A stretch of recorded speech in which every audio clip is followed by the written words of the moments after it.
સંદેશ ન્યૂઝમાં આપનું સ્વાગત છે। બુલેટિન સાથે હું હિના। સુપરફાસ્ટ સમાચાર જોઈએ તો પહેલા એક મોટા સમાચાર પ્રાપ્ત થઈ રહ્યા છે। વડોદરાના ઉંડેરા ગામનું તળાવ ફાટ્યું છે। તળાવ ફાટતા ઉંડેરા ગામમાં પાણી ભરાઈ ગયા છે। ઉંડેરા ગામમાં 2 દિવસથી પાણી ભરાયેલા છે। 2 દિવસ બાદ પણ પાણી ન ઓસરતા હાલાકીના દ્રશ્યો સામે આવ્યા। ગામમાં પાણી ભરાતા ગ્રામજનોને પારાવાર મુશ્કેલીનો સામનો કરવો પડી રહ્યો છે, કારણ કે વડોદરાનું ઉંડેરા ગામનું આ તળાવ જે અચાનક ફાટી ગયું, કારણ કે જે રીતે સતત ઉપરવાસમાં વરસાદ થયો, પાણીનો પ્રવાહ વધ્યો, તેના કારણે આ તળાવ ફાટ્યું છે। 2 દિવસથી આ ગ્રામજનો પાણીની વચ્ચે રહેવા માટે મજબૂર બન્યા છે। જોઈ શકાય છે પાણીના પ્રવાહને।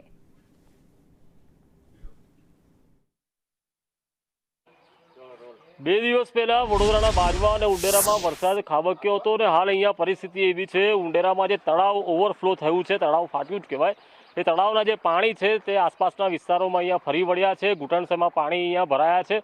લોકો આ પાણીમાંથી જ અંદરથી બહાર આવવા જવા માટે મજબૂર બન્યા છે, કારણ કે બીજો કોઈ રસ્તો નથી। દાદા, ક્યાં જઈ રહ્યા છો? આ લાકડું લઈને બધી બહુ તકલીફ છે અમારે પાણીની। અચ્છા, આ ક્યાં જઈ રહ્યા છો તમે? આપણે હા, અત્યારે ક્યાં જઈ રહ્યા છો? એ તો પાલા લેવા જાઉં છું। અચ્છા, હા, એટલે બકરાઓ માટે? હા, બકરા માટે।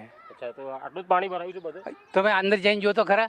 અચ્છા, કેટલા દિવસથી છે? હવે 3 દાડા થયા છે। અચ્છા, આમાં જ રહો તમે? બસ આપા જ અંદર। નવીનભાઈ, આ 2-3 દિવસ થઈ ગયા, પાણી ઉતરતું નથી, એનું કારણ શું? વરસાદ તમે જોઈ શકો છો કે આજે 48 કલાક જેવો સમય થઈ ગયો, વિરામ લીધો। જ્યારે વિરામ લીધો ત્યારે પાણી આખા વડોદરામાં ઓછું થવું જોઈએ, ત્યારે ઉંડેરામાં પાણી વધી રહ્યું છે। પાણી વધવાનું કારણ એક જ છે કે અહીંયા આવેલી આજુબાજુ ઉદ્યોગો છે, જે આઈઓસીએલ ને રિફાઇનરી જેવી કંપનીઓ છે, તે પાણી છોડવામાં આવે છે, પણ પાણી એવું છોડવામાં આવે કે કેમિકલ યુઝ છે અને ઓઇલવાળું પાણી છોડે છે। તેના લીધે આ ગરીબોને પાણીમાં રહેવાનો વાર આવે। જ્યારે આ પાણી રહેવાનો વાર આવે ત્યારે કોઈ નેતા કે કોઈ અધિકારી આ પ્રજાને જોવા નહીં આવતું, ખાલી વોટ બેંક લેવા આવે છે। પણ આ વોર્ડ પૂર્વ મેયર ને હાલના ધારાસભ્યોનો વોર્ડ આવે છે, તો તેમને મીડિયાના માધ્યમથી કહે કે સાહેબ તમે આવો ને આ પ્રજાને જે કંઈ નુકસાન થયું હોય તેને કેશડોલ તરીકે તમે બી રજૂઆત કરો, તો આ પ્રજાને કંઈ મળે। ઓઇલ વાળું પાણી છે અત્યારે? ઓઇલ વાળું છે, તમને વિડીયો બી બતાવી શકું છું કે રિફાઇનરી દ્વારા કાલે 5 વાગે ઓઇલ વાળું પાણી છોડવામાં બી આવ્યું છે। જ્યારે જીપીસીબીમાં કમ્પ્લેન કરી કે હજુ સુધી જીપીસીબીએ પણ આ કંપનીઓ સામે કોઈ પગલાં હજુ ભર્યા નથી।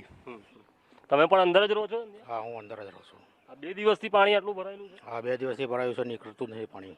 અચ્છા, કેટલા લોકો રહે છે અહીંયા? અહીંયા 70 ઘરો છે। અચ્છા, બધે જ પાણી ભરાય? હા, એટલે ત્યાં ઘર છોડીને જતા રહ્યા છે બધા? અમુક બહાર નીકળ્યા, અમુક નહીં નીકળ્યા, બીજા અંદર જ છે। તમે ક્યાં જઈ રહ્યા છો? હું દુકાને જઈ રહ્યો છું। અચ્છા, એટલે શાનું કામ કરો તમે? હું વેલ્ડર ફિટર છું। એટલે આવામાંથી જ રહો છો ને આવામાંથી જ જાઓ છો?